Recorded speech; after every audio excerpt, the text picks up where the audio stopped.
I'm wrapping up the hottest research from last week and the time it takes to microwave a Hot Pocket. There's something magical about the liver. Not only is it the largest solid organ in our bodies, but it detoxifies, it filters blood, it releases bile and glucose, and it's also delicious. Killer whales seem to think so too.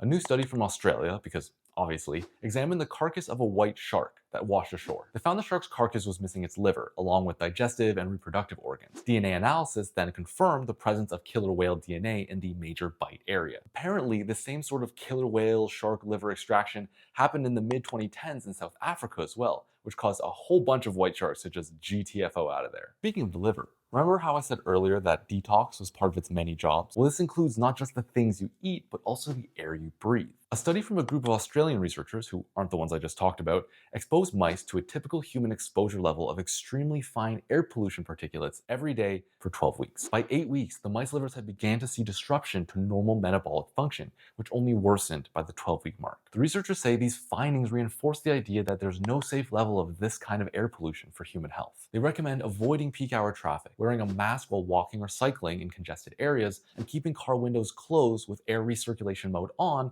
while driving in heavy traffic. You might also want to avoid swimming in the ocean, but that's a different thing I just heard. If you really feel like going for a cold swim, cold water immersion therapy might be helpful. A new large-scale meta-analysis out of, you guessed it, Australia, synthesized the data from over 3,000 participants across 11 studies on cold water immersion therapy. The short story is, cold water immersion therapy can help with stress, but only seems to last 12 hours. Taking a cold shower for 20 to 90 seconds can improve quality of life, but only up to 3 months. Also, while cold water immersion is often touted as having immunity or mood boosting effects, this wasn't supported by any of the studies. I'll take a Hot Pocket over a cold shower any day.